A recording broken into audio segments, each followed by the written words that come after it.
Well, let's go ahead and get going. I have it on very good recommendation. This is where we stopped. I asked around and there was a consensus. Okay, so there was one thing I did want to mention. Okay, that I oftentimes get asked if I want to, or I'm willing to serve as an expert witness in one way or another. There's been patents infringement. I don't do it often because you may be actually on the wrong side of something. You don't want to be on the wrong side of it. And you don't necessarily aim for that. But I oftentimes just take a look at them out of curiosity. This one came by day before yesterday.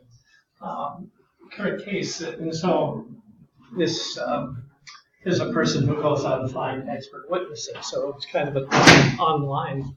And so this case involves a woman who was severely injured after consuming vanilla-flavored fluid through electronic cigarettes that contain diacetyl. We seek an expert in flavor formulation to review the matter and opine, not a word I commonly use, but that's a common word. Will you testify? Will you offer your opinions on causation? And I think this is interesting. Not necessarily, well, maybe it is interesting because of vaping. And so I think I probably mentioned something about this before in the sense that you're taking a lot of things into your lungs that you never took in before. You ingested them, go through the stomach, and it's really quite different than going through the lungs. But I kind of looked at this one and said, diacetyl. Have I mentioned diacetyl at all to you in kind of health context? No, maybe not. Well, maybe 15 years ago, people in a particular company started suffering from lung disease, and it's called black lung disease. And turns out, obviously, it's not something good. A lot of people, or not a lot of people, a few people died from it, and a lot of things have gone on and gone on and gone on. And they're still not settled yet. Most of the companies paid rather than go through the battle on it. But it came from the microwave popcorn industry primarily. And what people were doing in the popcorn industry, microwave popcorn industry, is there's always that oil in the bag, and in that bag and oil, there is a flavoring material that's put into it. And so they take that oil, which is a solid, they heat it good and hot, so you got some nice hot oil. Then they dump this liquid volatile material into the hot oil. It goes whoosh, and the room fills with, organic chemical vapors.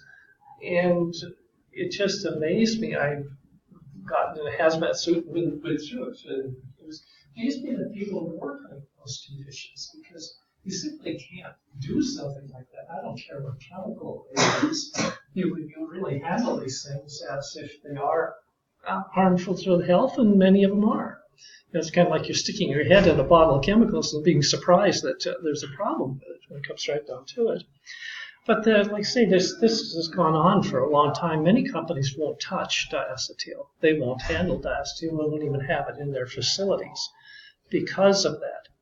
And there is only one case where a person not in the industry, not dumping, these volatile compounds into a hot oil in a closed room, and that was a consumer that said he ate 10 bags of popcorn a day, microwave popcorn, and I don't know the outcome of that, but claimed that this is led to ill health and suicide. So it's really abuse. It's a case of abuse of chemicals and poor practice, poor manufacturing practice. And so that's largely been taken care of. But when I think of all the litigation that's gone on about diacetyl in health, why anybody would put it in something to be vaped is, it's ridiculous to me. The hazard is well known. The financial hazard is extremely well known. I just kind of look at this, give me a break. Who on earth designed this? And then maybe it worries me a little bit that they aren't bigger companies, they aren't knowledgeable companies. Maybe there's somebody more working out of a garage that doesn't appreciate the hazard of working with these things. So it's just kind of struck me as odd that this would even show up. It shouldn't. We should know better. Or, well, we do. But the company that was involved in this. Now, obviously, I declined it. I have enough to do. Yeah. Do you know of any other compound other than like the acetyl that would be used in flavors that manufacturers use? It would be my opinion that probably 80% of the things that go into flavors could give you health effects. And so you don't stick your head in the chemical bottle. You handle them all as if they're toxic and dangerous. None have been singled out in that sense. But then, if you look at what flavors are they dumping into hot oil, that's just not a practice. That's not common. So it's kind of the worst of all possible worlds for that ketone. If it's a diketone diacetyl, it's an extremely reactive molecule. So you got extremely reactive molecule of the body, proteins in the body, and a bad situation in manufacturing. Just kind of the perfect storm comes together in that sense. I'm not familiar with any other case that's been like that. Certainly some flavor compounds have been banned, maybe 3 that have been banned within the last 20 years. But it wasn't because there was any demonstrable, ill health that's come from it. It's just that testing said, hey, these could be a problem and they shouldn't be used. So it's not like there's any outcome from it. It's just, you're not going to use them anymore. But that's 3 out of 5,000 materials or something like that. So it's I say, good practice, don't do it. So anyway, we could still spend a little more time on flavoring materials. Knowing materials is extremely important. Not the most exciting thing in the world, but you need to understand what you're working with, how these flavors are used, and let's say some of the shortcomings or problems that occur with them. And juices and concentrates, they of course show up. Are they show up as flavorings? I'm a little reluctant to say that because they typically don't have much flavor at their usage level. Oftentimes the flavor comes from added natural flavors. So, the juice itself, the concentrate itself, oftentimes there's not enough used in a product. But just a little bit of idea about these juices, concentrates, percent of new products, apple, very popular. You can kind of look through them, blueberry, grape, peach down here, raspberry, strawberry. Yes, there's certainly new ones, but in terms of just volume in the marketplace, kind of the old favorites that have been around for some time are still number 1 in terms of usage in the industry. And certainly the exotics, and you can think about them as the papaya. I don't know about papaya for being exotic. It's been around a while. Guava's been around. Acerola, that's certainly a new one. But look at the percentage growth rate for those materials. So they're catching up. They may well get up to the extent of the other products, other flavors. Yeah. What is acerola and what's it used? Okay. Who's from South America and can opine on that? I use that word since I remembered it. I don't know what the material is. I'm not familiar with it. I haven't worked with it. But there's a number of fruits from South America that are really gaining in popularity. So next time you travel down there, you can go and have this liquid, beverage. Some really nice choices. Would anybody from South America agree with me? Probably. So yeah, you're gonna have to look it up. Did you look it up? Yeah, it's a little cherry. The cherry size. Very. Barbados cherry. The wonders of the internet. Good. The U.S. open market, fruit market, again, those were juices before concentrates. And so this is again looking at what products are sold for these purposes. Apple, grape are two big ones, red, white combined. Concord, much less. And oftentimes these aren't used as you might think. They may not used for apple flavor. They're not used for grape flavor. They're used as a very neutral material that can add sugar or add a labeling claim to the product rather than actually get any flavor from it. So it may well be something other than apple, but okay, apple's pretty bland. I can put another flavor in with it. There I get my label out of it. And I've highlighted really where these things go in, where they go. Beverages, consumer-driven. Flavor, yeah. Functions, these are, if you look at advertising, whatever from a company, they add flavor, color, acid, texture, nutritional claim, sure, nutrition. Sweetness, and if I look at why they're put in for marketing. If you say I'm adding sugar, you put sucrose on the label, oh no. But if you put apple juice on the label, it's okay. Parents feel pretty good about that. I think it's doing some good. So, number one, by far, is a marketing claim. Number two, then, it does add sugar. Probably enough sugar to be significant. It will add color in some cases, so it depends on what particular plant you're putting in or the plant source. But if you look at nutritional, things like texture, usually not enough for texture. Might add a little tartness, probably not. Flavor, no. It just, you flavor it with something else. You don't flavor it with that juice. It's always used on dilution, so you'll get a concentrate. It'll be diluted for use. But then you look at, how heat stable is it? Does it stand up to retorting, high temperature, short time processing, oxygen, light? I don't know why I put chemical in there, but heat, oxygen, light are the primary deterrents. They're natural products. An awful lot of materials in there that are sensitive to heat and oxygen and so on. So you're going to have potential problems in managing these materials. Of course, every time you put a juice in, what do you add? You add a good deal of turbidity. Oftentimes you'll get a nice ring or settling in the bottom where the solids have settled out or insoluble materials. So there's certainly a problem to work with in these cases. In terms of non-beverage applications, typical applications, sure. Jams, jellies, dairy, lots of fruits, vegetables, vegetables, and ice cream. Okay, primarily fruit does that. For dairy, yogurt fillings, ice cream, soft cheese, all kinds of applications for these.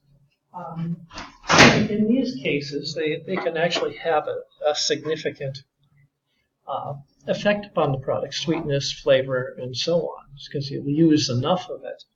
But so for beverages, not really. But they've got a fair amount of application in these and other food constituents.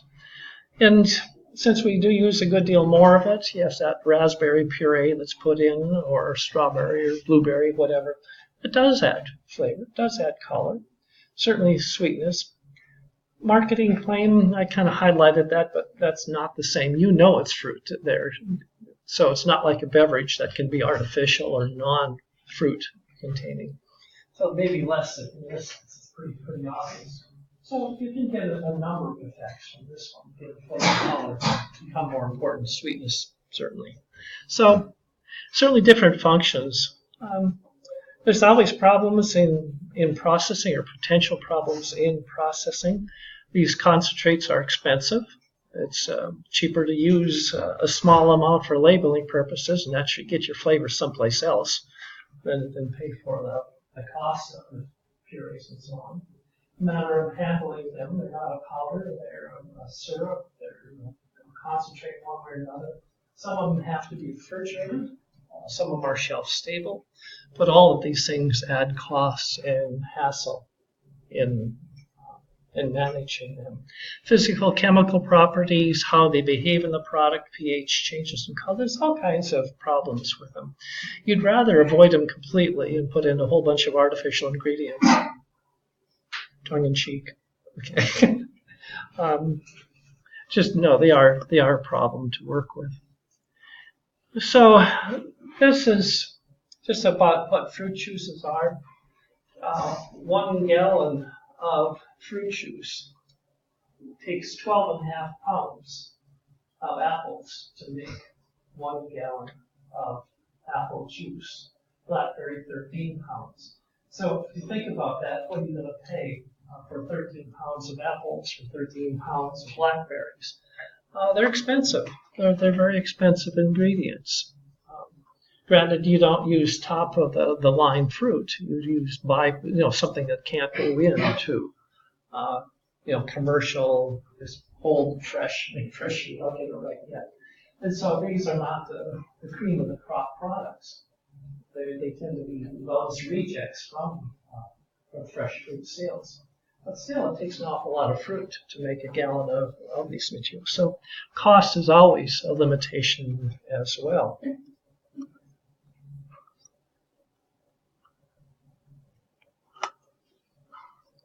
Juice concentrates. We don't like to ship around water. Water's not our favorite ingredient to ship.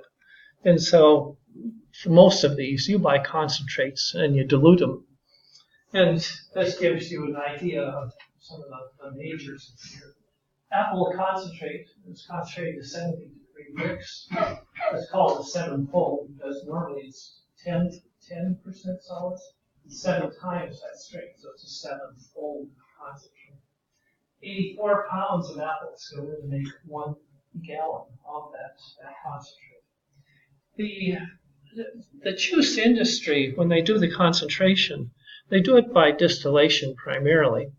And with the distillation, they have essence recovery. So they will take off kind of these volatile flavoring materials off the still. So you distill water over, you distill this essence flavor over, but they're able to trap that essence separately. So if you would buy a 55-gallon drum of apple concentrate, you do 1 gallon of essence separately. It is 150-fold strength, so that's 150-fold the strength of a typical apple juice. And then you can mix the two together. I can make my drum, open it up, put it in, use it, and add my essence to it separately. And part of the reason for it being sold separately is a little more stable that way. That essence is a little more stable. And it's also kind of, see, here it is. That's your flavor. That's it. So it's partially appearance, and partly it's more stable that way. So you'll always get these two separately. You can take a look at these. So apple, cherry, grape, they are the 68 or better percent bricks or degree bricks, which means they are shelf stable. They don't need refrigeration. If you look at things like blackberry, raspberry, red raspberry, black raspberry, strawberry, you can't concentrate them as much. You can't concentrate them because they have too much pectin, too much solid materials, you get too much viscosity. So you can only concentrate them to maybe 45, 47, 43%. So these are sold as frozen products. So you'll buy a drum of frozen material. There's always a problem with pectin in these products. Almost all of these contain a significant amount of pectin. If you want a clear product, what you have to do is you have to treat that concentrate with the pectinase. So put enzyme in, chops up the pectin, and the pectin then clarifies, so it ends up being a clear product. If you're going to be using these juices in a cordial, so you're going to have apple-flavored schnapps, blueberry-flavored schnapps. That's a fair amount of alcohol in there, and you won't do a good enough job with an enzyme. You will get precipitation, but the alcohol, so you get kind of crud on the bottom of your schnapps. You don't want to have to mix that. So the juices that concentrates used in cordials, alcoholic beverages, are actually precipitated by adding isopropanol. So add isopropanol to it, you precipitate the pectins, and then you distill off the isopropanol in the residue from it. So it's a rather expensive process. True fruit extracts, and these are just some terms that you come across in the industry. You don't tend to see them as a consumer. So true fruit extract, it's a combination of the essence. So we've got our your concentrate, your essence, alcohol, and wine. So it is sold as a more complete flavoring in that sense. There's an example of a formula, 70-degree apple concentrate, so 38.1 ounces of apple concentrate, 1.8 ounces of the essence, 25 ounces of alcohol, ethanol, it's always ethanol, and then make it up to 1 gallon. So that's what you would buy. And that is, like I say, used as a flavoring. Tinctures, extracts, and infusions. So we got some other kind of side products. Plant extracts, extraction of fruit with alcohol and water mixtures. That's what I was mentioning about coming and have a semi-truck full of watermelon, right? Dumping it into water alcohol. And then you can go through it to different ways. It can be filtered, so some kind of extraction in this manner, or you can distill it afterwards. So if you start off up here, alcohol is used very, very broadly in the flavor industry. They don't like to use it. They'd rather not use it, but it's a good solvent. It's probably the best solvent, and people don't complain about it. If you're using dichloromethane, well, people say, you did what to my food? You extracted it with what? Nobody complains about ethanol. At least nothing I'm aware of. So alcohol does show up rather commonly for extraction purposes.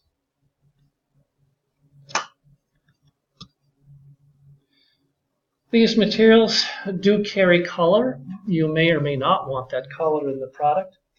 You will extract a good deal of pectin out of the fruit, and so we really can't concentrate them. It carries sugar with it because sugar is going to be soluble, sucrose soluble in ethanol water solution.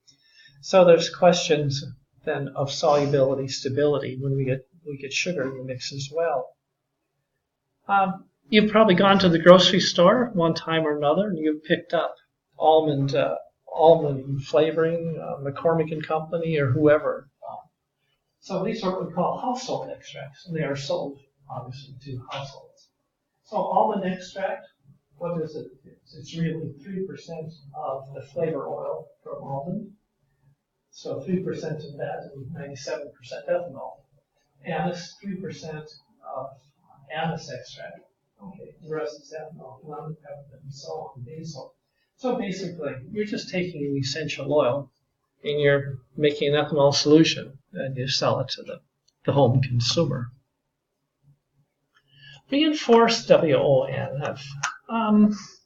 WNF, wolf, is a very common term that you see in the industry. With other natural flavors is what it means. And we will have a lecture on labeling, so spend some time with labeling of flavors.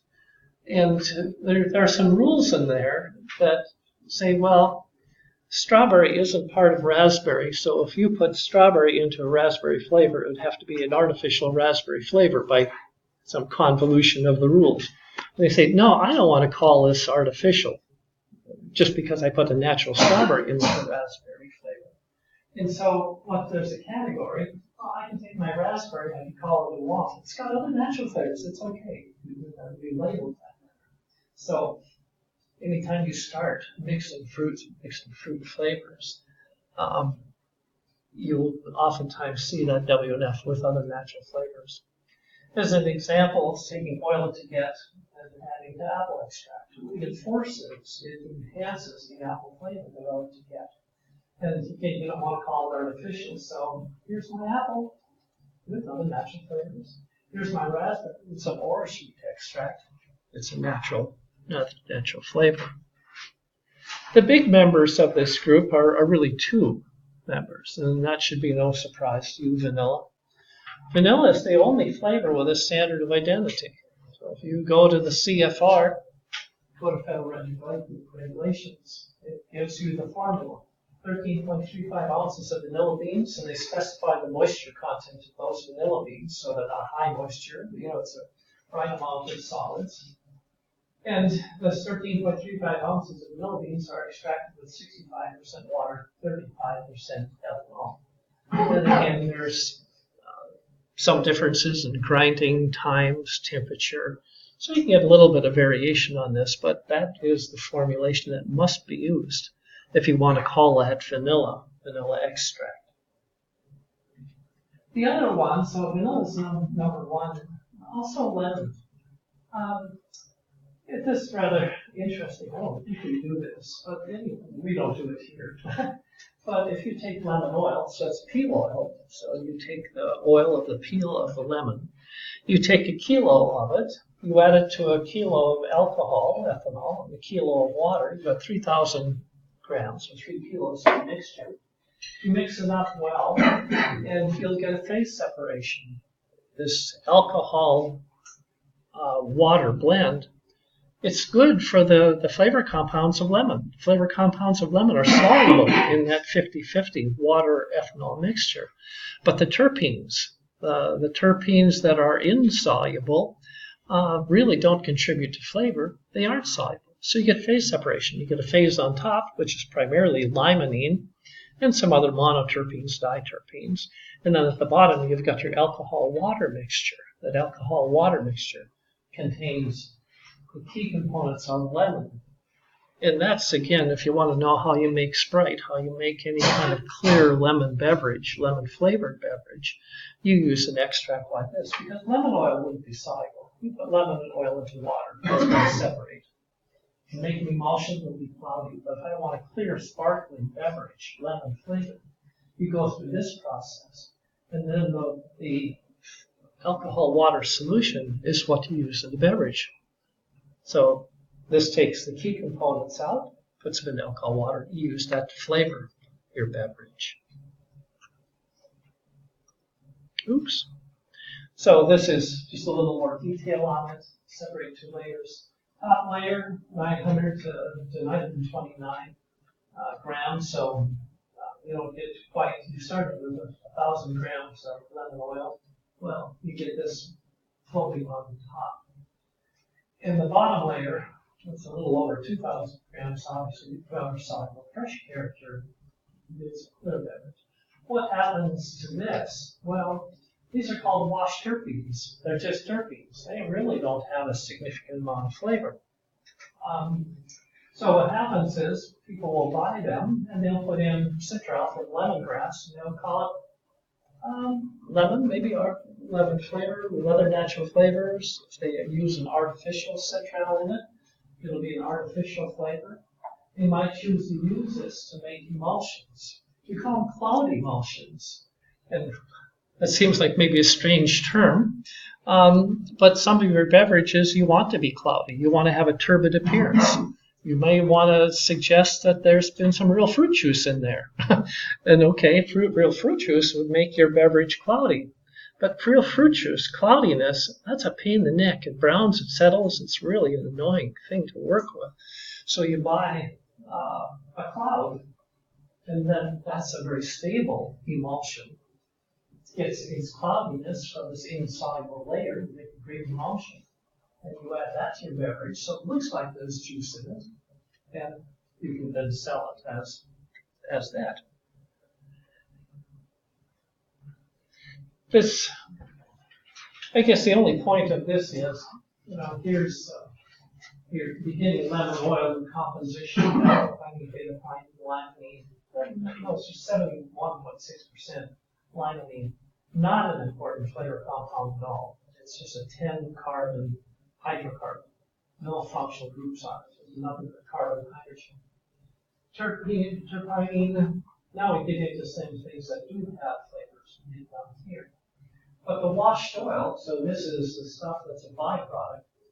These materials that have flavor are enhanced over here in your water. That's your water extract, water alcohol.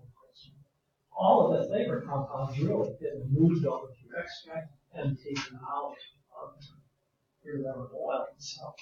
So it's really a simple way to get a nice flavored material from the lemon oil. And these are animal extracts, and I think I probably mentioned this one time or another. Castoreum prepupital, which I have no idea what that is. Glands of a beaver. You could Google that if you want. Musk tongue. Glands from a male musk deer, civet, or a wildcat ambergris, undigested remnants of squid and octopus and whale intestine.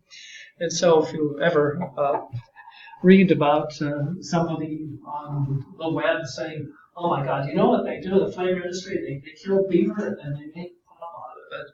Or, musk tongue, they're not used anymore. I doubt they were ever used. There would never be a supply of them. And so some of it used to show up in the finest perfumes, finest fragrance. But you think about the cost of this, it's not going to be ever used in the flavor and supply. But there's still, how rumors are, they get started someplace and they go on forever.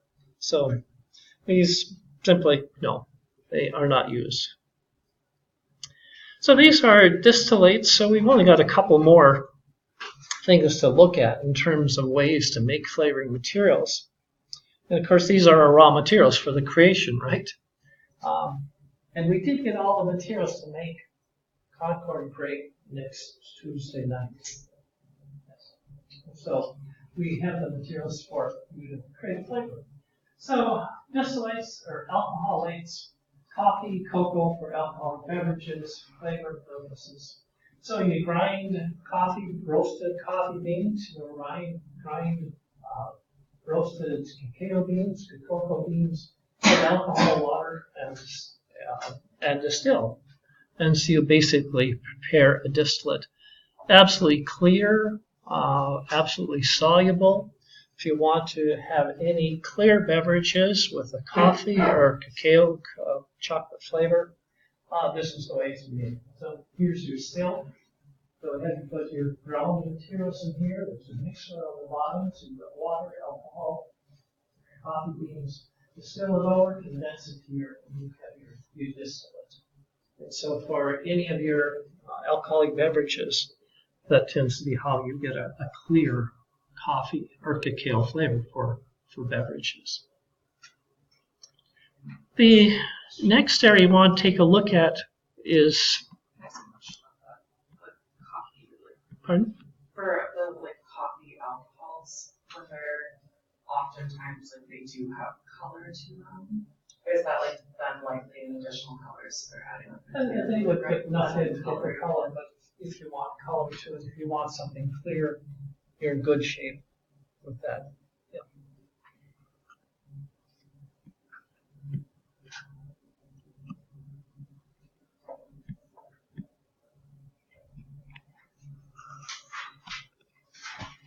Of course, now I've lost Katie, right? Katie's my my technical support person. There we go.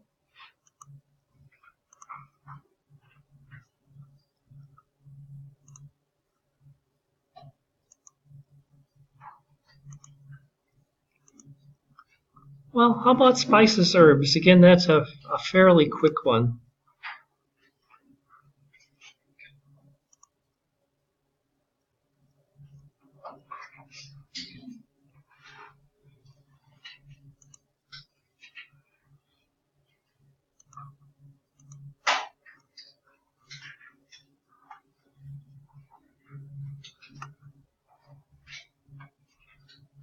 Okay. Well, you're all familiar with spices, herbs, extracts, seasonings. I always have a problem with herbs. I don't know if you're troubled by that. Maybe you will the rest of your life if I point it out to you. But that's herbs? Is that herbs or herbs? Herbs. Herbs? Do we agree on herbs? You sure? But there's an H there. In English, don't we pronounce that? Or the French? I know.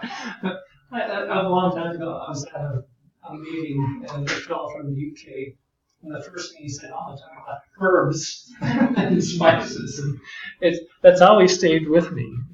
Okay. So every time I look at, should I say herbs or spices? That's totally irrelevant. So sure, the spices, what are they? you're very familiar with that. Dried plant materials, obviously, have a really pronounced flavor. They're not gentle. They typically will knock your socks off. And they are aromatic. And that doesn't mean aromatic rings, benzene rings. It means they have an odor. How's that? An aroma. So aroma plants derived from tropical or semi-tropical origin. So that's typically where they come from. Now, this is a little bit old, so this is 2011. India was number one in terms of supplying spices. I doubt anybody's caught up with them. They've got quite a lead if you look at the market and where they come from. May be surprised Bangladesh was number 2, Turkey number 3, China number 4, Pakistan, and so on down the line. We don't see much of Europe in there. We certainly don't see much of the U.S. in there, obviously. If you ever see a map where they got, spice regions of the world, there's pins all over, but almost nothing, or I don't think there's anything in the U.S. that's significant. If we look at what we import, Vietnam is our number 1 supplier. $284 million worth of spices come from there. And we don't buy as much from India, even though they're number 1 globally. So kind of look at who are most important. To us, Vietnam, India, China, Indonesia, and Brazil fits in there. These are botanical parts of the plant because different parts of the plant are used. It depends upon what the spice is. Red peppers, fruits and pods. Black pepper, fruits or the berries. Ginger, portions of rhizome, the roots. Mustard seeds, cardamom seeds. Parsley leaf. Cumin, fruit. Fenugreek seeds, bark of tree or cinnamon. Cloves, flower bud, although they'll use other parts of the plant for clove as well. Different quality, the buds are the highest quality. Then they go down from using other parts of the plant. So again, it isn't always the same parts of the plant. It's certainly different parts of the plant. Herbs, I'm okay with that. Parts of the plant grown in temperate regions of the world, soft stem, succulent seed plant. So temperate regions rather than tropical or semi-tropical regions. Soft stem succulents, they really don't develop into the woody tissues, as we find in the case of certainly trees, shrubs that spices may come from. Some selected herbs, bay laurel, leaves, basil, leaf, flower tops, oregano, leaves, flower tops. I think leaves win in terms of the source of herbs. And if you go through your cupboard, you pull out bottle after bottle, they're ground leaves for the most part. So that's by far the most common material. We don't do much with vegetable extracts. We do a lot with fruit juices. We don't tend to juice, asparagus or broccoli or green beans. It tends not to be done. There's different ways to try and get flavor out of a vegetable to make a juice. You can put alcohol, acid alcohol through a bed of your ground-up vegetables. Okay. You can try to do some absorption with a number of absorbents that we can put in with the plant or aqueous grind of the plant and do something here. You can do solvent extraction. You can do all kinds of different things, but in fact, there really isn't much of a market. Well, there may be a market, but let's say there's not much of a product line in this area. As flavoring, certainly herbs and spices, they do very well. Vegetable extracts generally weak in flavor. Some exceptions, allium family, we get into onion, garlic, okay, we got some good ketone, but for the most part, they're very weak materials and don't find much use. If we're going to do something, we're in the vegetable or vegetarian area, we'd like something. Oftentimes those vegetable extracts are made by different process entirely. Rather than extracting them from vegetables, there's other ways to go around making vegetable extracts. I assume you all know if you ever buy a chicken bouillon cube, there probably wasn't a chicken in that plant at any time. The same with beef and many of these extracts. They're made by a different process, what we'll call process flavors or reaction processes. We'll go through the process for making these materials. But again, a lot of the vegetable extracts can come from that type of technology to make a vegetable type flavor rather than try and extract them from the vegetable itself. These are characterizing chemicals of vegetables. I think in our beginning we talked something about characterizing compounds. Every fruit has one chemical that really carries the flavor. You'll smell it and you'll say, okay, that is lemon, okay, that's some other plant, some other fruit, whatever. It's a poor imitation. You need another 20, 30 things around it, perhaps, to make it beautiful. But there is typically one characterizing compound in your fruits. And it's largely the same for vegetables as well. Nature, for some reason, puts a little bit of N-butyl phthalate in celery. And lime weed, forget. You don't have much use for that. But the phthalate is, if you smell it, chemical, you think of celery. You smell carbotrol, carrots. Beta-methylthiopropanaldehyde is potato. I'm trying to think what its trivial name is, but that escapes me at the moment. A 2-ethyl-6-phenylpyrazine, potato baked, the dimethylpyrazine for potato chips. 2-isobutyl-3-methoxypyrazine, extremely potent material, green peppers. 1-octene-triol, mushrooms, 2-isobutylthiazole, and some hexanal's tomato. Actually, if you smell these two together, they actually give a fairly decent tomato, just those two. And if you take tomato leaves and crush them in your fingers, you'll get the smell of particularly this isobutylthiazole. Dipropyl disulfide onion, and again, if you smell the 2-trans-6-nonadienal, it's a beautiful, well, it is cucumber. I don't know if it's beautiful, but it's a cucumber. I don't like cucumbers. So diallyl disulfide garlic. So again, there are character impact compounds that do tend to characterize vegetables. The trouble is they're not as easy to synthesize, or many of these aren't particularly easy to synthesize. And so, especially some things like the pyrazine, to get them in a natural form, so you can say, I want to have a natural potato flavor, they're difficult to synthesize. Many of our fruit flavors, you can synthesize them pretty easily. But vegetable flavors are, again, tougher to do. The types of chemicals. You don't find any of these types of chemicals in fruits. They're unique, obviously. Challenges in vegetable extract flavorings? Fewer. Well, that's exactly my point. You start looking for natural ones of these, there aren't many sources of it. Solubility, the extracts themselves are weak, and they're essential oil resins. If you try to do some kind of extract from a vegetable, do a solvent extract, do a distillation, they're insoluble and weak, so they just don't do well with that. They don't maintain a fresh character very well. When you start getting into processing, they tend to lose that fresh character.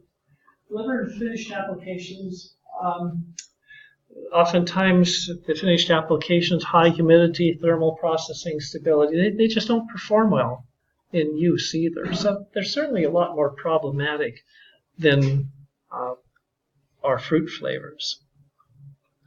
Garlic, deodorized garlic, encapsulated, that does not. So there can be different ways to buy garlic. Probably all of you have gone to the market and seen deodorized garlic or elephant garlic or something along those lines. And so you can get garlic that's been extracted and then encapsulated so it isn't released in the mouth. You might say, then why the heck am I using it, right? Well, if somebody feels it has a health claim, a health benefit, garlic's good for you, keeps werewolves away. There's all kinds of things that have been claimed. And so, okay, here we go. So, no flavor at all. Completely bypass it by putting the capsule. there are some genetic selection. And this is an enzymatic process. And if you breed out the gene that makes these chemicals, obviously, you don't have any flavor to it. So it's a garlic, but it's a flavorless garlic. Interesting, elephant garlic is 1/2 the strength of regular garlic per unit weight. You might get this big garlic and think, oh, wonderful. Well, it's just going to be much weaker, though, than regular garlic. So where do we use these materials? Dressings. So ranch dressings, Caesar dressings, salad dressing, marinades, meats, sausages. So spices, herbs, so is that, and extracts. So we're going to use them in a number of these different food products. Mashed or formulated potatoes, snacks. So, I hope you all read labels. I assume you do. I assume you go to the grocery store. You say, what are you going to do Friday night? Hey, we're going to the grocery store. We're going to come and read labels with us. Right? Okay, good. Good to see.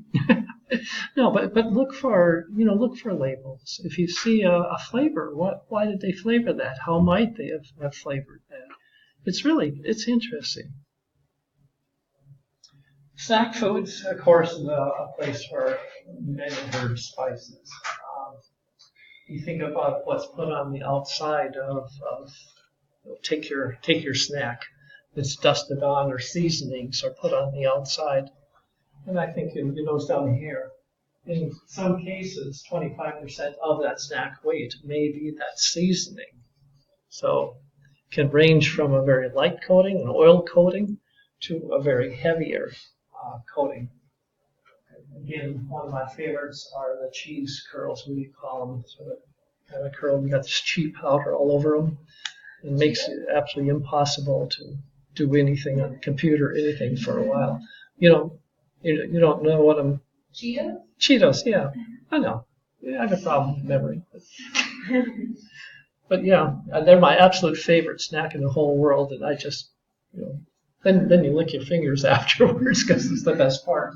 Okay, we'll go to that. So you can take these materials and they can be used whole, or you can go ahead and make a dilute, a diluent, a binder, so on.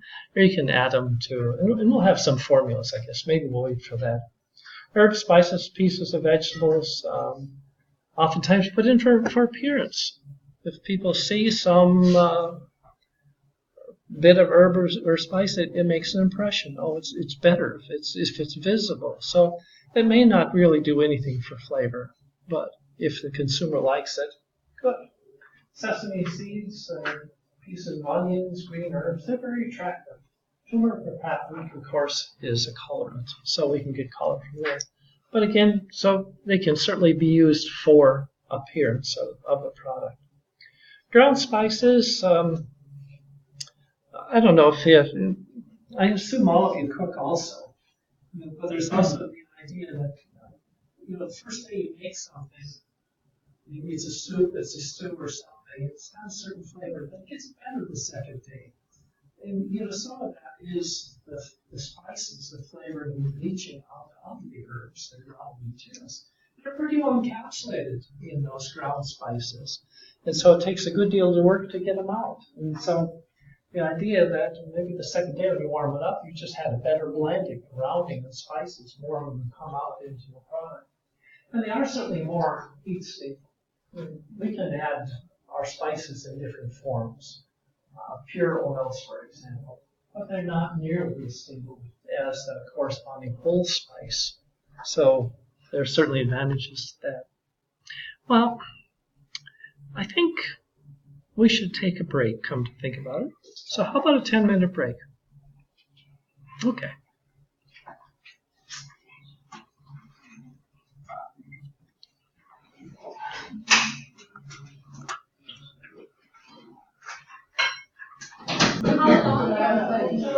Okay. Well, one of the ways that we use all of these herbs, spices, whatever, is, as I said, for seasonings.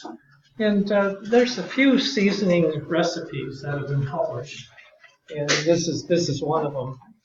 And there's typically a carrier material, and that's the bulk of it. Something like the yeast. Yeast would have a limited effect unflavored. So what do we have for it?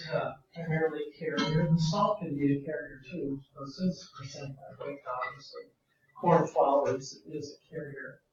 And it's a mixture of onion powder, ground cumin, with color, oleopaprika. Anti-caking agents are typically silky, one kind or another. A little citric acid give it a little bit of tartness, chili pepper, flavor, so on there down the line. So something for a taco seasoning that would be a reasonable starting point. Sour cream and onion, yep. Or I know that taco seasonings have been like hit with like trying to be lower salt content. So if they're reducing salt even further, what would be going up as the like? Well, it'd be nice if you had a salt replacer or something, because a lot of times people buy low salt products and then salt them at the table. So, the salt's used for a reason. It's certainly an enhancer. So I don't know if you proportionally go up with everything, or you certainly could fill in that gap. Sour cream and onions, non-fat milk, solid, sour cream solids, whey solids, salt again. They're primarily there for a carrier for the other materials, some kind of bulking agent. Monosodium glutamate, very common. There's a sour cream and onion, natural artificial flavor that's coming from that. That probably would be more along the sour cream side. A little bit of sugar or glucose, celery seed, paprika for color, parsley flakes for appearance, toasted onion powder. So some combination of appearance, flavor, carrier agents. So it sticks to the product. These can be simply dry blended together, but if you want to make something that's more uniform, all of those materials you could dry blend together. But if you want to make something that's better blended, you can make more or less a slurry of all of those things. And then spray dry it so you've got a blend of all of them together. Control a little bit the particle size by the powder size as well. And uniformity and flavor character applications, fat fractionation. This is a better way to go than simply putting it on the snack as individual pieces. Some of them may adhere, some may not, in terms of those materials fall to the bottom of the bag, so your material might be missing some components of it. So the idea of doing a blending first is useful. Will the compounds usually occurring on seasoning will be more stable to heat than the other flavors we discussed before? They're always applied to the snack after processing. Yeah. So you've got a seasoning drum. So you extrude. You may be able to spray a little bit of oil on the product, and then put it in a drum and tumble it, and put the dust on and heaters. So during spray drying, they will be stable. That'll be quite stable at that point. Yeah. Taste, sensations. I say it's new. Is it new? There's a lot of emphasis. The flavor industry didn't used to be involved in taste at all. Taste, that was left up to the consuming company. That includes sugar, the salt, the spice, heat of peppers, and so on down the line. But there's certainly been a lot more interest now in isolating some of the taste components and selling it through the flavor industry. So these are red peppers. I personally have a very low tolerance for them. A good Minnesotan, where many years salt and pepper were the only spices I lived with. And fortunately, I spent my original Harvard time. But again, that's a direction I simply don't go by preference. I find this fascinating, though, and I'm sure you've all been in that situation, particularly with capsicum, so the red peppers. You go into a restaurant and say, hey, I'll take it strong, I'll take it hot. And when you do that and you take a bite, oh, that's not so bad, oh, that's not so bad. Oh, it's getting a little warm. By that time, it's too late, obviously, because the sensors for this effect tend to be a little bit buried in the tongue. So these spicy notes or heat, let's say the heat of the spice, it's kind of slow in coming and it's kind of slow going away. So there isn't too much you can do about it. And I don't know if we went to a Vietnamese restaurant one time. And my wife actually came back with bird lips, in time from the heat of the spices. I stay away. I didn't have any trouble with it. No. It's an interesting sensation. Red pepper is very pungent, biting, sharp taste. Due to capsaicinoids, very stable compounds. They don't oxidize. They don't go away. You put them there, they largely stay with the product. And that's something kind of take a look at. I mean, what diversity there are in the chemical structures that you're going to see in terms of taste. I guess you've got a lot of diversity in aroma, but I don't notice it in the same way. So the capsaicin, the hydrocapsaicin, homocapsaicin, primarily the three key ones for the heat and burning of spices. Measured by Scoville heat units, or HPLC, so ASTM, American Society for Testing Materials. What is the ASTM? American Spice Trade Association. There we go. Okay. So they can set a standard for methodology. Scoville heat unit sets a sensory test. And so this was done like much sensory work at one time, very informative. And they talked about the Hall intercept method. So you walk along with a tray of different dilutions of your spice and say, would you taste this? Do you have any heat? Would you taste it? Does it have any heat? When does it start having heat? And your Scoville heat units are the dilution of that material at which, I don't remember the number of people can actually detect the burn or heat. So it is a sensory methodology. And you work with dilutions, they're expressed as dilution. So there's 100,000 Scoville units, it's a dilution of 100,000 before a certain percentage of people will detect the heat of the spice. Needless to say, HPLC is easier way to go. Chemical method rather than getting sensory together. Chili peppers, main ingredient chili peppers, the 2-isobutyl 3-methoxypyrazines. I like pyrazines as flavor compounds. I like the diversity of them. So chili powder, it's a 2-isobutyl 3-methoxy. If you do 3-methoxy 2,5 or 2,6, it's more or less of a green pepper aroma. You can ask Pishan about that. If you look at most of the ones that are just no methoxy groups, just methyl dimethyl groups, they tend to be nutty in character. So very common in chocolate, coffee, any kind of roasted bean product. But sensory thresholds, 200th of 1,000 parts per billion. So that's 2 parts per trillion. It's roughly 1 drop in 12 million gallons of water. When you think about that. If you do that, put that in, you sneak in some night, put it in a few drops into the lake, and the next day you get reports in the newspaper about how the lake smelled like chili peppers. You would never do that, of course. But I do think of it now and then. It'd be kind of humorous. Okay. Other red peppers have no pungencies. So not all red peppers are pungent. Some don't. And they're used primarily for color or appearance in the product. Black pepper, different family of the red peppers. White pepper is hull removed.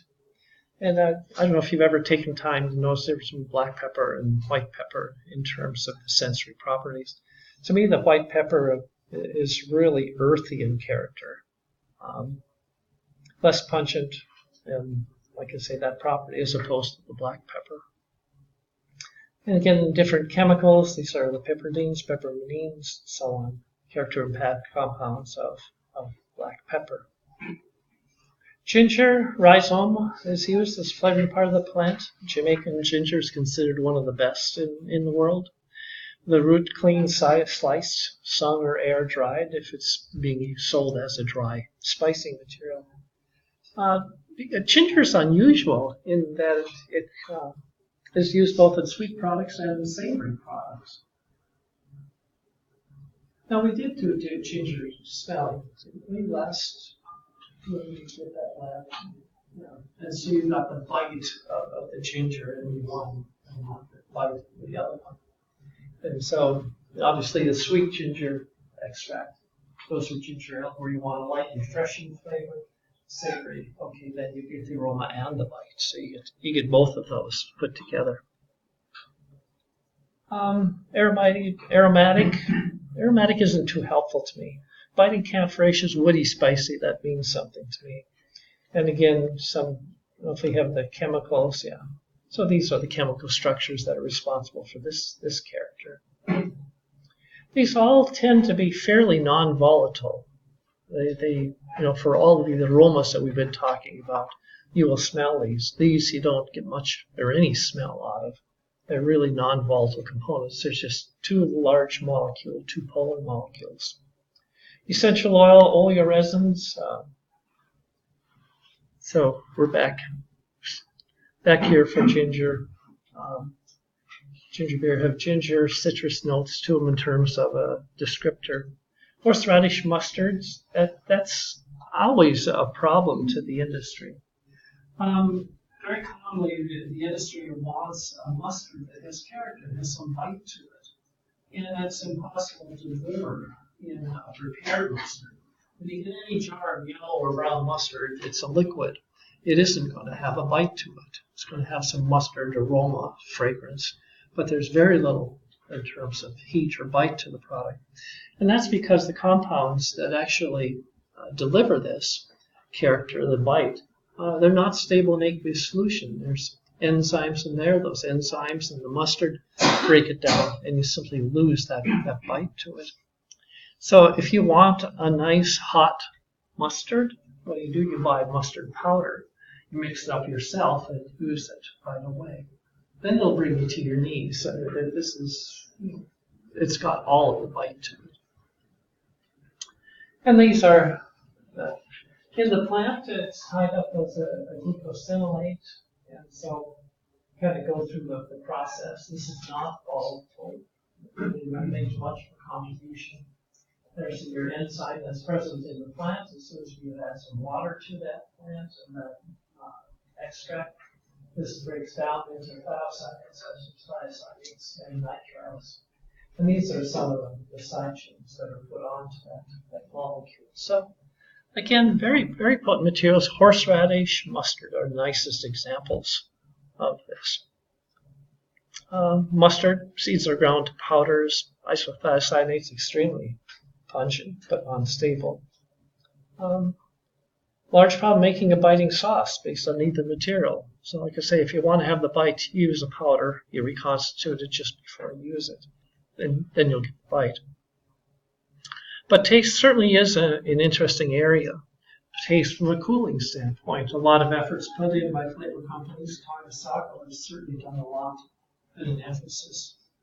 People want cooling, refreshing, right? So what compounds? We think of menthol as being the example of cooling. But there's many other chemicals that are identified that do a cooling sensation as well. So at one time, really there was nothing done in this area. Now it's a fairly common area of research. Get taste, make a complete flavor. I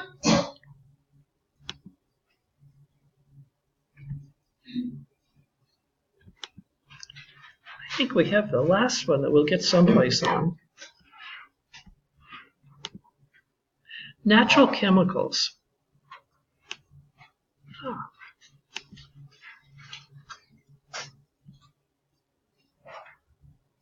Oops, drug that one away.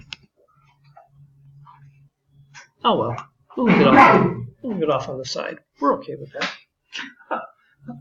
So it would cinnamon make it to the spice in pear group? How do you pronounce that? Herbs or Pear. I'll tease all of you, not you. If I would smile to you, try to say that word. So the cinnamon makes it to this group of the spice or the herb group? We didn't mention about it. About the what? The cinnamon. Yeah. I don't go that direction. Okay. No knowledge. So, okay, so we'll go here. Perfumer and flavorist, if there's a trade journal that's worthwhile reading in the flavor area, it is perfumer and flavorist. They do an awful lot on the industry, what's happening in the industry, shows that are going on. They've always got some section on flavor compounds, for perfume compounds, character of them, market information, so that kind of thing. Have any of you seen this journal? Have you read it in the past? No.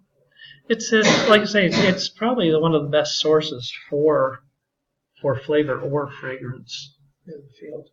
Of course, you can get into things like Journal Ag and Food Chem or specialized scientific journals, but it's a nice trade journal.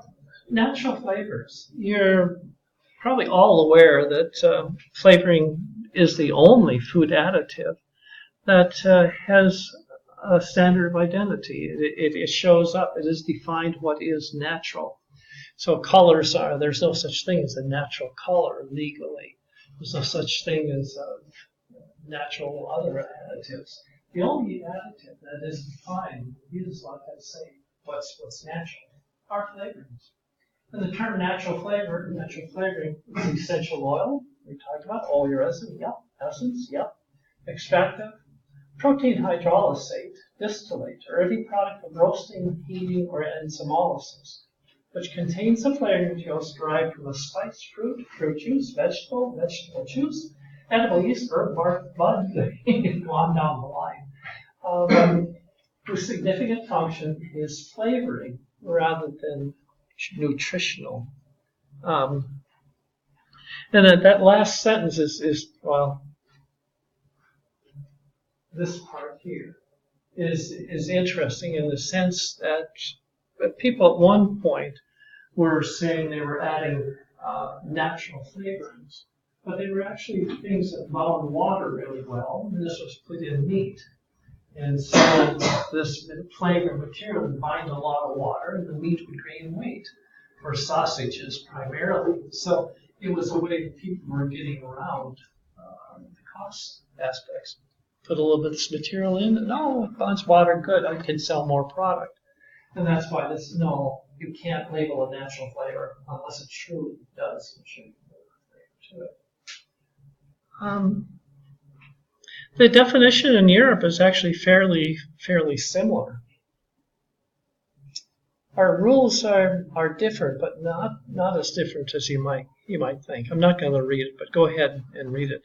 But conceptually, what the idea is, when you look at this, these are plant materials typically, and they are processed. If they're processed in a way we do at home, we roast things at home, we eat things at home. I don't know if we do enzymolysis intentionally at home, but that when we get into processing and treating, it's kind of the idea we do it at home, it's okay to do it there in processing. So we don't tend to go outside of the lines for heating. You don't heat any more than you'd heat at home. You don't adjust the pH any more than you might adjust at home by adding some vinegar or something along those lines. So that is the idea. Who would verify that the significant function is flavoring? Like, because if you're getting a new product approved and you have all these different flavors, like, does someone come and check whether you put it in to change the flavor, or do you just trust that when you claim that it's the flavor and the purpose is flavoring, if that's what it? Yeah. Like, who verifies that? Well, that concern does come from meats primarily, and adding water to meats are a way to make that product take up more water. And so that gets you primarily into USDA. So the U.S. Department of Agriculture approves your What about other formula. products that maybe don't have that purpose? But maybe Then they wouldn't care about water binding. They wouldn't add a flavor that has these are extra ingredients that the supplier puts in, so it binds. They're not part of the flavor system. It's to cheat the system. How's that? Well, like I worked in sugar reduction, and you can call a natural flavor if it only affects the sweetness to a certain extent, and you can't affect more than this much. But who verifies that? Well, yeah. Well, it isn't the FDA. certainly, they don't tend to police flavors. When you think about who does police flavors more so, it's one company versus another company. We'll talk about that when we talk about adulteration. Yeah, there isn't a police force that goes around. And I don't know how that was found, but that was being done in the industry where they were adding flavoring supposedly. But it really was a mixture of more materials that bound water. And so whether a competitor complained, I don't know the history of how that got caught. But it does end up now in the rules. So, okay, you can't do that. Okay. Natural flavor chemicals, where do they come from? Isolates from natural products. So, again, if you're maybe processing some food, a byproduct of that may be some aroma compound that you can isolate. We'll go through examples of these. Reaction natural precursors. If you start off with natural materials and you process them in a natural way and they turn into meat in the process, meat flavor, it's a natural flavor. So starting with natural ingredients and treating them by heating, roasting enzymes gives you a natural end product, as long as you stay within certain guidelines. Biotechnology, purified enzymes, whole cells, fungi, bacteria, yeast, sure, biotechnology. And again, just processing themselves for thermal processing. We, like I say, we won't spend with anything on adulteration here, but we will a little bit later on. Isolates from natural products. These are just some examples of citral, for example. Citral is lemon, but there is a lemongrass. And so you can isolate citral from lemongrass, fair amount of it used. And so you process lemongrass, you isolate citral, and it's used for lemon flavor.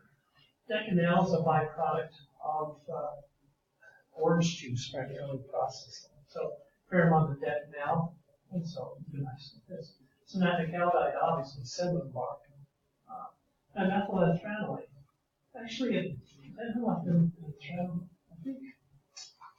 The precursor, I think, is methylantranolate, and that's isolated, I think, in bergamot oil. So you isolate it, you get methylantranolate, and you process it through enzymes fermentation to add methyl to it. Eugenol comes from clove. Little wool comes from flower extracts. Glycine gets a byproduct of orange.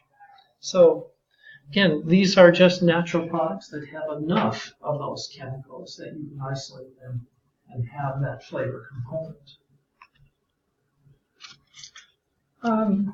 Chemical reactions, natural products, bases of processed flavors. So again, we'll also talk about making processed flavors. If you want to make a beef flavor, chicken flavor, lamb flavor, pork flavor, how do you make them? Well, by taking the right materials, amino acids, proteins, sugars, same things that actually develop flavor in a meat when you're roasting, cooking the meat. You just take those components and process them under the same conditions as meat. High water activity, temperature, pH 5.1, 5.2, it's going to turn into something meat-like. So you have the right raw materials, you have specific reaction conditions. You can create natural extracts, natural flavorings. Enzymatic reactions, they're enjoyed because they're fairly successful. How's that? Esterification. So you've got natural ethanol. You've fermented some ethanol. You've got natural acetic acid from vinegar. Okay, another fermentation. And you take that natural acetic acid from the vinegar and you put it together with the natural ethanol. You have ethyl acetate. You put the enzyme to form those esters. You have natural ethyl acetate. So there's always, industry's always looking for things that can be done this way. It's very high yields. Okay, here we go. The dimethylantranol, natural isolate. Okay, methylantranol, go in that direction. So that goes exactly backward. So dimethylantranolate is from bergamot.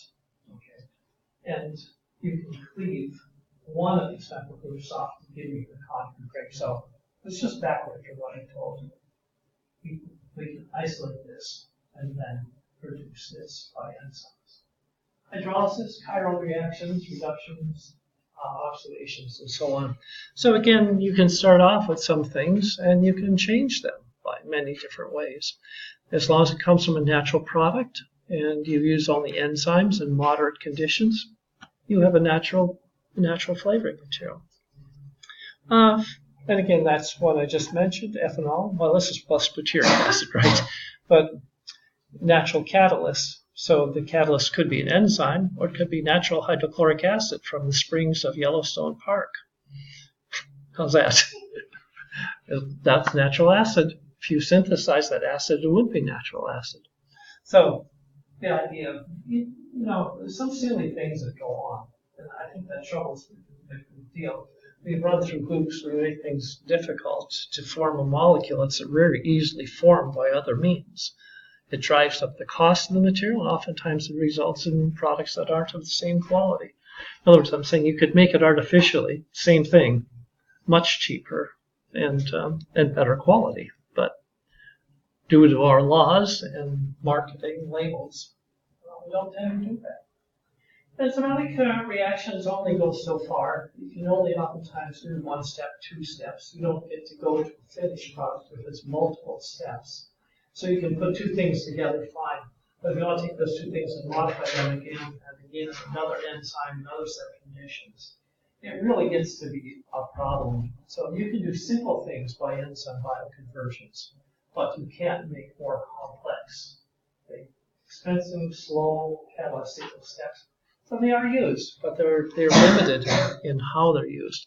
If you want many things to happen, many steps, you tend to use fermentation. So then you use an organism that does all those steps for you. Formation of simple esters, immobilized lipase systems are most common. This is kind of a drawing of it. So you think of lipase. When I think of lipase, I think of this breaking down triglycerides, breaking down fats, splitting off fatty acids. But many enzymes work both ways. So yeah, it splits down off esters, but also in the right conditions, it'll form the esters. So you take lipase, so you take that enzyme, and you put it in aqueous solvent, so aqueous plus an organic solvent mixture. The lipase will want to stay in the water. So you've got an acid and alcohol. They want to be in the water. They don't like being out here in the organic solvent. So they'll go in here, increase the concentration here, and then the enzyme will say, oh good, I got a high concentration of two materials, so I'll split out an ester. That ester likes to be out here. So you constantly, just your dynamics. You're moving your precursors in, and you're moving your end products out for this reaction. And these are some yields, some conversions using lipase enzymes. And again, depends upon the lipase enzyme. Ethylpropionate, so you've got, of course, propionic acid and ethanol. Is about 76% conversion. That's really, really good. You make it really easy, 100% conversion. Some of these aren't very good. We're actually don't. Genetics just aren't favored very well. But again, you can see some of them. You can do a lot of esters in this matter. What are esters useful for? Fruit flavors. So we're going to be making the building blocks for fruit flavors by this process. This was an example for a byproduct of distilling. So making whiskey or any distilled spirits. You do a distillation, so you do your fermentation, whatever, you would then distill that to get a distilled whiskey. But there's always let's say something that's left in the pot.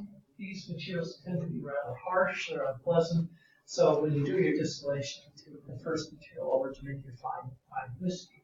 And as you distill more and more over, you can ultimately stop the fermentation. And you have fairly large concentrations of these alcohols. They're not pleasant, they don't contribute to flavor in any way, so you don't want them in your still. So they've been a byproduct for many years. There's a disposal issue. But then we started being creative in this whole thing.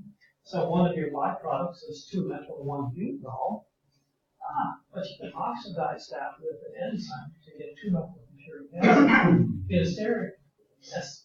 Enzymatically esterify this onto cis-3-hexenol, and you end up having a really key food compound. So what was a byproduct and a disposal problem is now a way to make a really valuable fruit flavor component. There aren't many branched chain compounds around, and so the branched chain tends to be useful, especially useful for fruit flavors. So these are esters that are produced in quantity by enzymatic action. There's an awful lot of ethanol or ethyl esters in there, but again, a number of isobutyl and so on. Very common, very nice fruit flavor components. Another thing, think about carotenoids as a precursor material.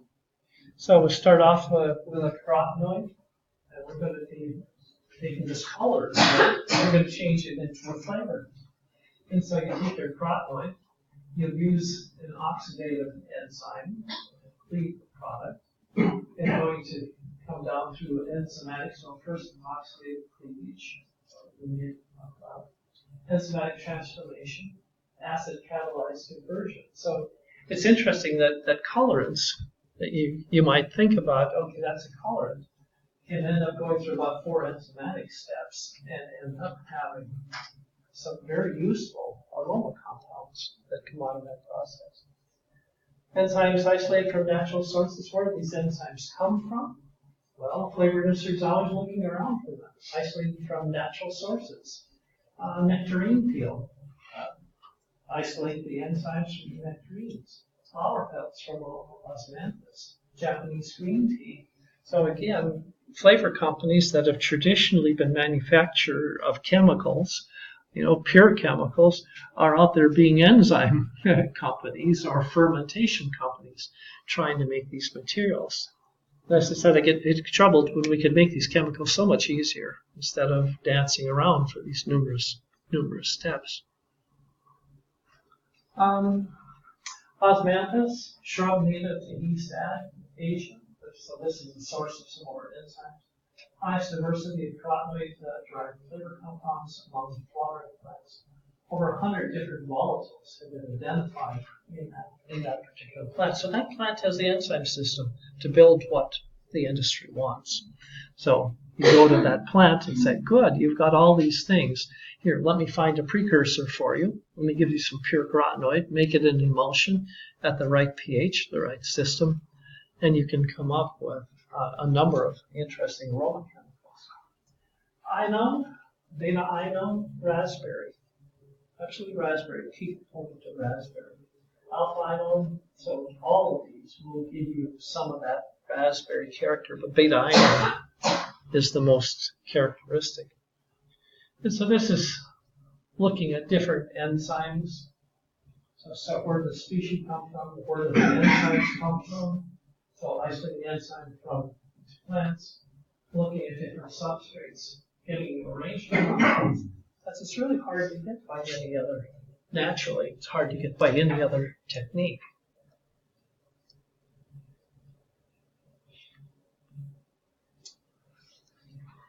So, okay, that's probably made the point. A lot of bioconversions, that's what you're doing. You're looking for enzymes that will convert something to something you want.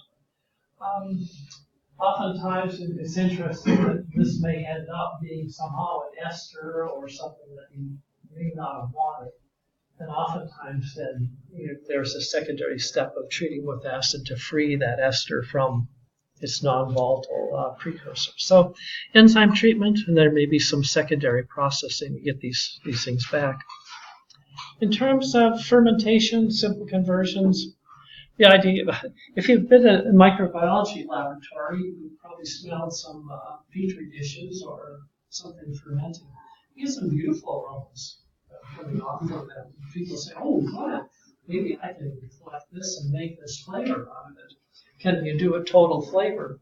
And usually that doesn't work so well. The concentrations that are produced, they're enough for you to smell, but they're not enough for you to isolate and sell to somebody. So it can be attractive. It seems like really this is a great deal. But that tends not to happen, unfortunately.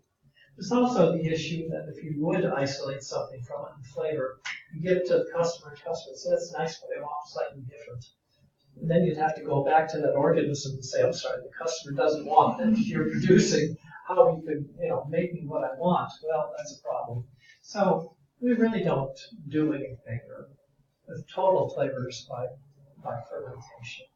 But the idea, individual flavor chemicals again. So find organisms that will produce something in quantity. And so that's where we get into a real interest. Again, some aromas. So anisaldehyde, so anise-like, different microorganisms over here. You can kind of go through this. So there are organisms that will produce these chemicals. And sometimes it's in small quantities, and sometimes with a little bit of pushing, it ends up being a good deal of chemical. And that list kind of continues. Diacetyl, you shouldn't be surprised about that, a lactococcus organism. But again, there's an organism that will produce many of your key compounds. The problems that you do run into, it's difficult to make it cost effective. The organism, or oftentimes the end product, gets become toxic to the organism before it gets high enough concentration to make it economical. And so that's oftentimes a problem. Classical biotechnology, there's been a lot done on that. Just UV light, mutation, long history of this. Select on auger, you want to produce diacetyl. We will have a speaker that will come from First Choice, now that I think about it. First Choice Ingredients. And they produce a broad range of dairy products, dairy flavorings. And they said they'd come up and spend an hour with us and give us some smelling and tasting of their dairy flavors. So anyway, they would be in this business. So how do you produce significant quantities of diacetyl or some of the other compounds that are of interest to us? But that's people have worked a long time on mutation of dairy cultures. Diacetyl mutants. So you look at the parent, the parent may produce something like 20 parts per million of diacetyl. You go through some basically mutations, 50 parts per million, 100 parts per million, 5 times the strength by fermentation. Methoxypyrazines, Pseudomonas prolens, that's one we did. This was chemical mutation. John, you read the thesis, or at least part of the thesis. Mutation by guanidine, isolation by plating culture in tubes, selection of, so you've got all these mutants that are produced, you grow them in culture tubes, then you can actually do gas chromatography on each tube and say which one of these mutants produces a higher quantity. Or you can simply open and smell it. How's that? I didn't smell for it.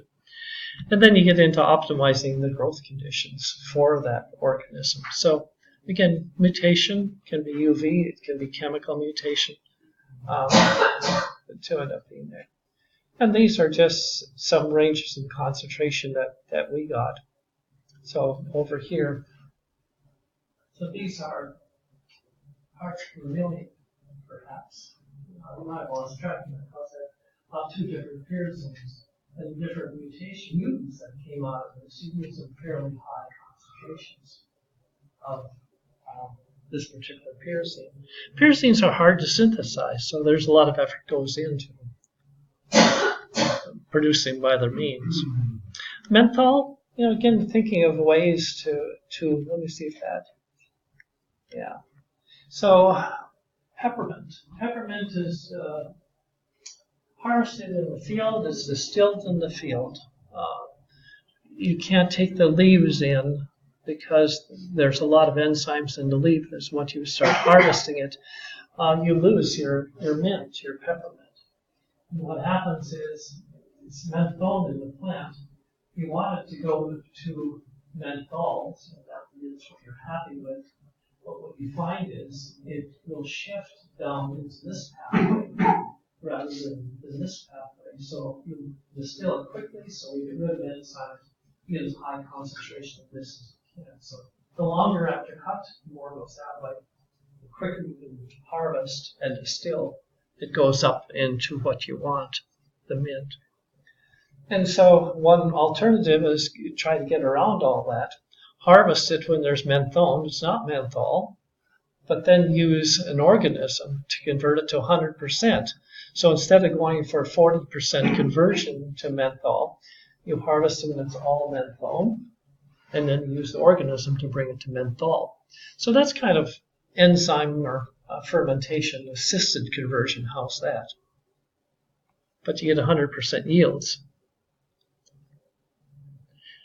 Combined microbial chemical synthesis, it's really hard to separate racemic mixtures. Simply octoglycerals are difficult to separate by any kind of means. And so one way that it's been done, plastic synthesis to yield racemic mixtures, you got to proportion E and L-menthol, make an ester of it, and then allow an enzyme that only cleaves the ester off one racemic mixture. So you're producing a pure L-menthone, for example. So again, using enzymes or fermentation, as they say, in processing. I don't know if that made sense. Yeast for production of lactones, coconut, apricot, peach, butter flavors, very important. Candida species. So again, going through production of decalactone, gamma decalactone. And this is one of the earliest patents that came out of IFF. And starting off with castor oil, and so you have to have castor oil as a starting material, and then throw the candida on it. And the candida breaks it down, finally boils to this, and then you have to adjust the pH and get it to cyclize, build gamma decalactone. And the yield is fantastic, 5 grams per liter. You don't find that commonly. So that's one that's been very successful. And there aren't many natural sources of lactones. So the fermentation is certainly a way to go about it. There's a couple of slides that just go through, the whole fermentation or cycle. So that oxalate cycle in producing various materials, ethanol, acetaldehyde, acetic acid. And by working with these, you can form the acetaldehyde. Acetaldehyde is the fresh orange juice. Very nice and fresh note with orange juice. So you can produce, messing with the cycle, acetic acid, acetaldehyde, and actually then it's like putting that together, or methyl acid. So that's a candida organism that does it. So again, many different fermentation routes. We won't spend time with these. Blue cheese flavor. Start off with octanoic acid. Lots of octanoic acid in dairy products. Go through a couple steps on this. Pedicillum roqueforte takes that to heptanone. 2-heptanone, you smell it, it's blue cheese. Absolutely blue cheese. So an easy fermentation, feed that organism octanoic acid. Mushroom flavor, aspergillus, production of 1-octene-3-ol when grown on wheat meal.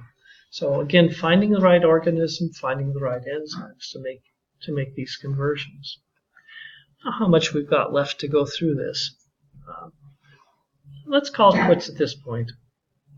Then we'll have 6 slides to go. Okay.